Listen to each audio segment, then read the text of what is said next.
किसान है अन्नदाता, हमारे देश का भाग्य विधाता। ईमानदारी मेहनत जिनकी शान, वह मेरे भारत देश का किसान। इन चार पंक्तियों के साथ मेरी आज की स्पीच हमारे भारत देश के किसान यानी अन्नदाता को किसान दिवस पर उनके प्रति आभार और सम्मान के तौर पर समर्पित है। भारत एक कृषि प्रधान देश है और किसान हमारे देश की आत्मा है। जैसा कि आप सभी जानते हैं कि आत्मा के बिना जीवन संभव नहीं है, उसी तरह किसान के बिना देश का विकास और अर्थव्यवस्था की मजबूती संभव नहीं है। हमारे भारत देश के किसान नेता पूर्व प्रधानमंत्री चौधरी चरण सिंह का कहना था कि सच्चा भारत गांव में ही बसता है और जब किसान की दशा सुधरेगी तभी देश सुधरेगा। चौधरी चरण सिंह एक ऐसे किसान नेता थे जिन्होंने देश की संसद में किसान के लिए आवाज बुलंद की थी।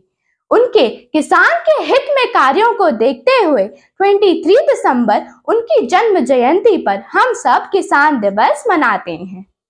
त्याग और तपस्या का दूसरा नाम है मेरे भारत देश का किसान। पूरा जीवन धरती चीरकर मिट्टी से सोना उत्पन्न करने की तपस्या करता रहता है। तपती धूप हो या कड़कड़ाके की ठंड हो या जोरदार बारिश, अपनी मेहनत रूपी साधना करता रहता है। आज भी हमारे भारत देश की 70% आबादी गांव में रहती है, जिनका मुख्य व्यवसाय कृषि है। किसान हमें खाद्य अन्न देने के अलावा भारतीय संस्कृति व सभ्यता को सहज कर रखा है।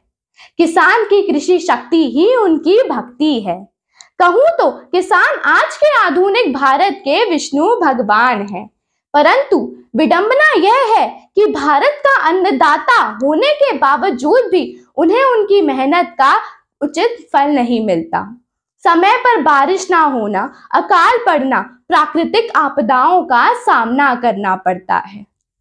इतना ही नहीं, उसने खुद ने उगाए हुए फल, सब्जी, अनाज, इनका मूल्य तक वह खुद नहीं लगा सकता। व्यापारियों का शिकार होना पड़ता है। वह अपनी आवश्यकताओं को पूरा नहीं कर पाता। यही नहीं, अपने परिवार को 2 वक्त का खाना या बच्चों को शिक्षा प्रदान करने में असक्षम रहता है। मेरे भारत देश का अन्नदाता कर्जदाता बन जाता है। यही चिंता उसे आत्महत्या के अलावा और कोई विकल्प नहीं देती। इसीलिए मुझे इस किसान दिवस पर यही कहना है कि अगर सही मायने में हमें भारत देश को एक विकसित राज्य या विश्व गुरु बनाना है तो हमारी सरकारों को किसान के हित में या कृषि क्षेत्र में बदलाव लाना होगा। वास्तव में किसान हित नीतियों और योजनाओं को हर किसान तक प्रभावी तरीके से पहुंचाने का कार्य करना होगा, जो हमारे भारत देश के किसानों की जिंदगी में बदलाव ला सके। धन्यवाद। जय हिंद, जय भारत, जय जवान, जय किसान।